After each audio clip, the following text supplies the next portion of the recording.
the thing is that, like, it's obvious that testosterone is going to masculinize you, okay? They tell you this at various stages of the process, and frankly, if you are involved at all in the trans community online, you are also going to know that baldness is an issue. Okay, let's talk about detransitioners, all right?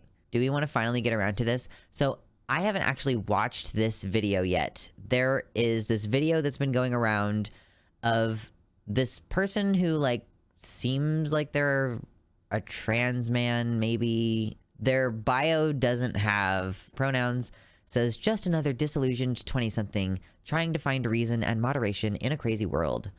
A confused human open to civil discussion. Joined October 2022. I know we talked about this already recently on stream, but I want to bring it to your attention again. Exercising some skepticism on the internet about where your information comes from includes looking at things like this. Like, why did this person just join Twitter in October 2022? Like, this person's account has to be less than 2 weeks old. Do you see this? Like, the account has to be less than 2 weeks old because it was made this month, this year. I'm not saying that they didn't exist before then, but, you know, it's something to be aware of. It's something to be aware of, right? No pronouns in bio. How will they learn? Yeah, so let's go back to this. This is a video that's been going around, and a lot of people have been talking about it. And I'm sure we're going to go through the quote tweets as well here in a second. I'm making this video because I haven't really talked about detransitioners very often. Some people would accuse me of being a detransitioner because I'm not currently on hormones, but I don't really know how you could reasonably say that because I'm so obviously loudly trans. But I haven't talked about detransitioners very much. And I will say, I have a lot of sympathy for the difficult process involved with discovering your gender identity, whatever that is. I think it's perfectly fine for people who are cis to explore their gender, maybe even try out some aspects of transition and find out that it's not actually for them, and go ahead and, like, you know, reverse some of the effects or detransition socially or whatever, you know? Massive respect. I have camaraderie with those people, in fact. Like, it's difficult. It's for sure difficult to figure out your gender shit. What I don't have is sympathy for detransitioners who use their negative experience to say that no one should have access to those things that they had access to, or that people should have more restrictions on that access.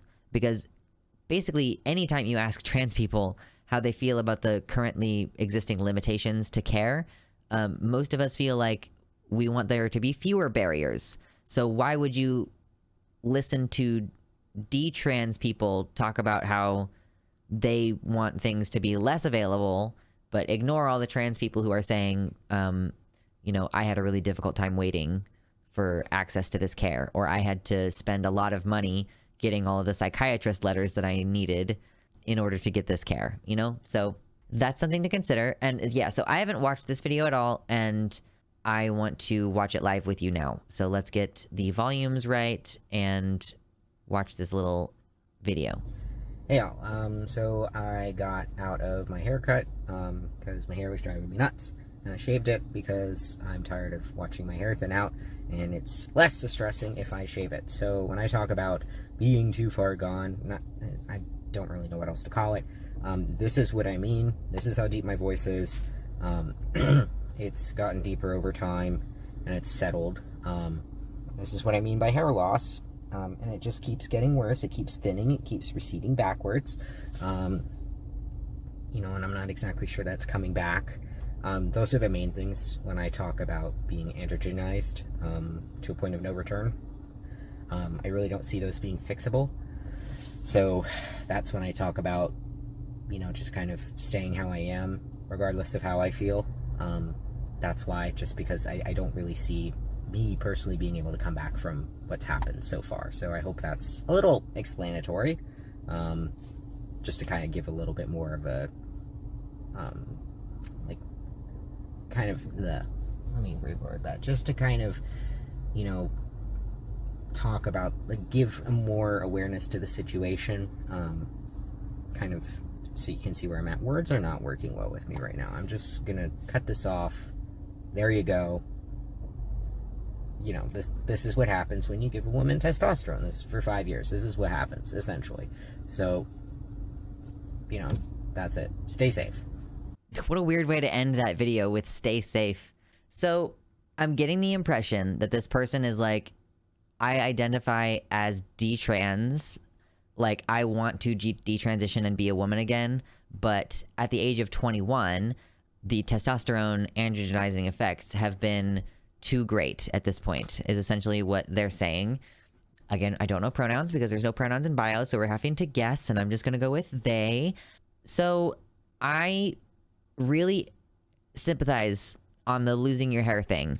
Like, it's a big deal for a lot of people, like even men, like a lot of men. There is a huge industry for having your hair replaced, like having hair transplants done. You know, Elon Musk, he was like 21 or whatever in this photo.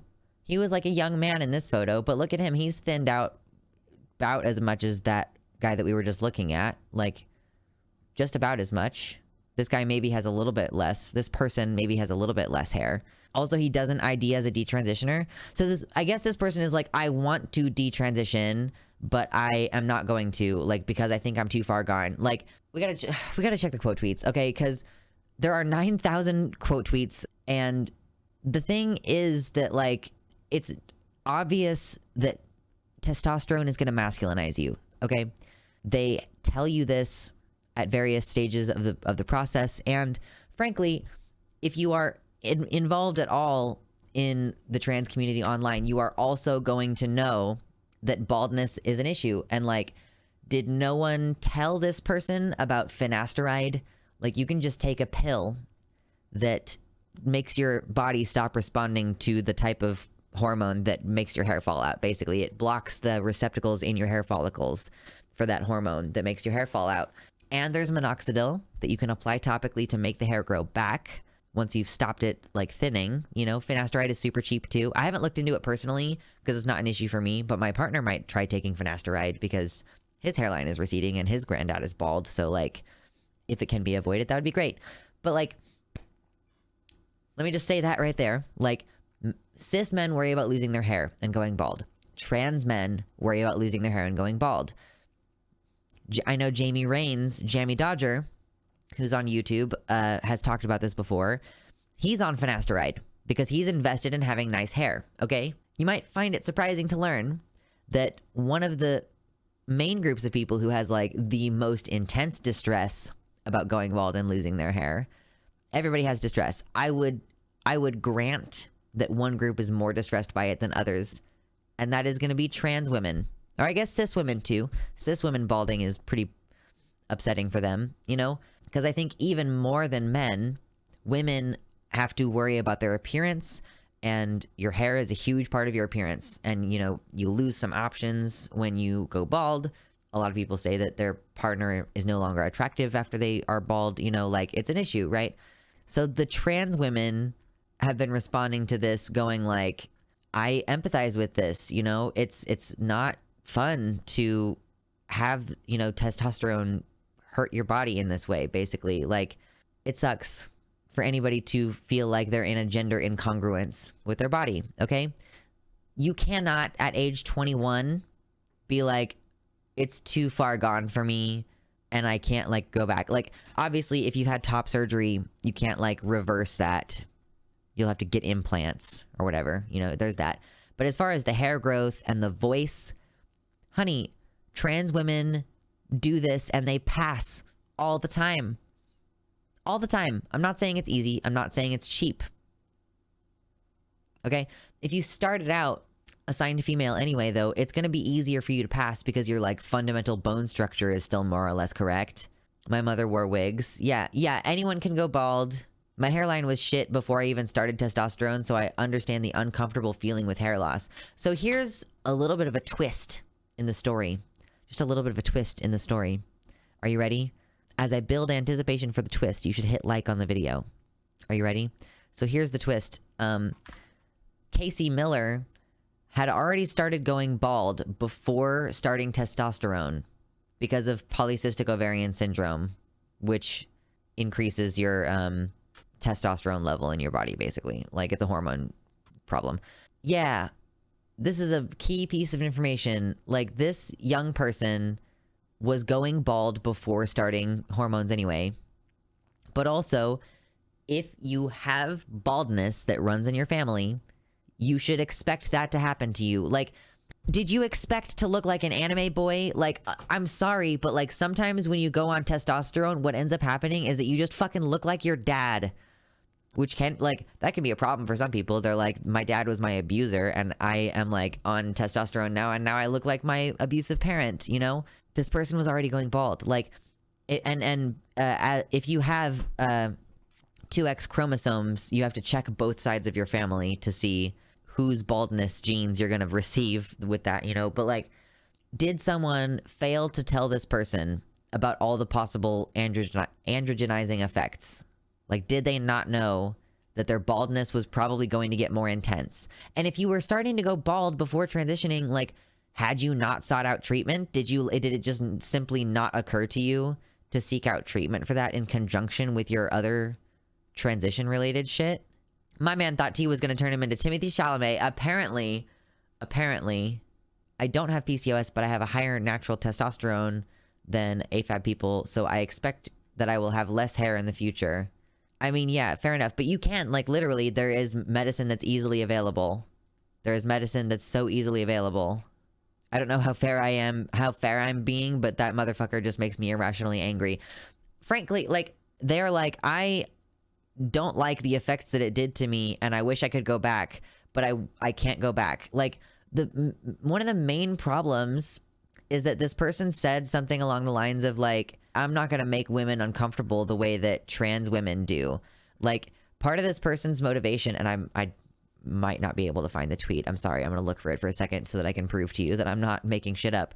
But this person was saying like, I'm not going to subject cis women to the experience of being around someone who looks kind of masculine in the bathroom and stuff. I'm trying to see if I can find it. I might not, but I might not be able to again.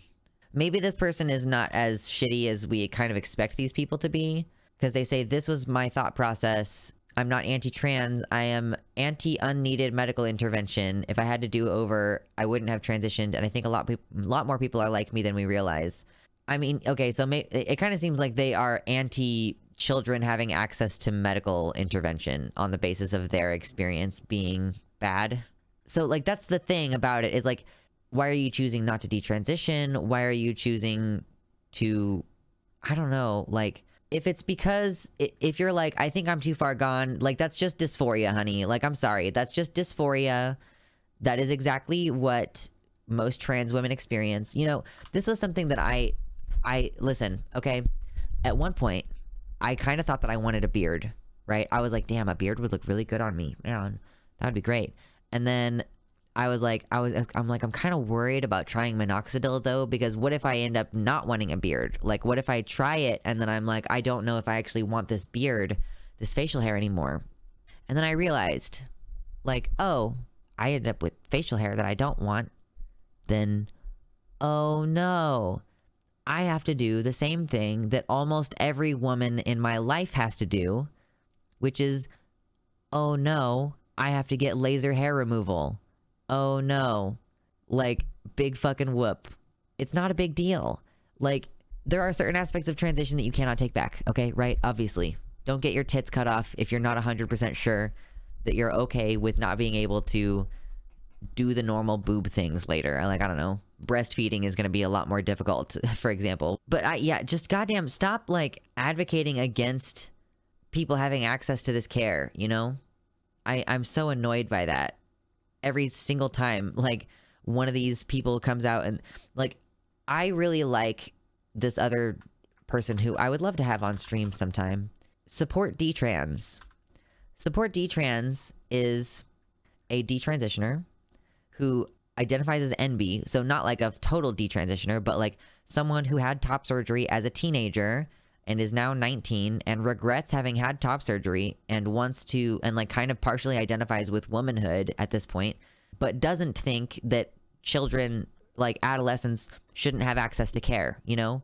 we just went over like the new WPATH guidelines. And I think that's why we're seeing a lot more of these accounts coming out, because the WPATH guidelines did specifically say you should, in fact, like lower some of the thresholds of accessible care for adolescents, meaning teenagers.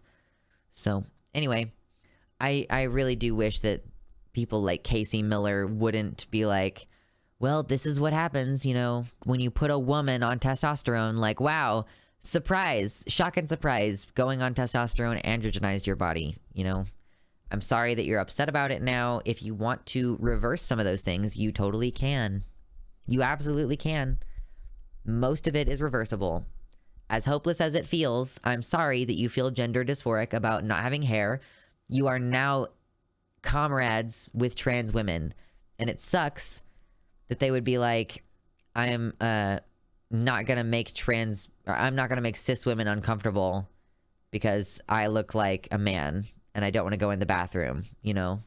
Thank you so much to all of my supporters, especially my patrons, and especially these ones. We have Tiago Nascimento, Mersh Rolvag, Brandon, Jovian F. Gaudreau, Bean, Heather Clarkson, Amanda B., R. Halverson, Michelle Winter, Athiette, Sarah A., Decoy Duck, Wellington Marcus, Suzanne Maynard, Nova, Sojo, Mr. Atheist, and Elizabeth Bartell.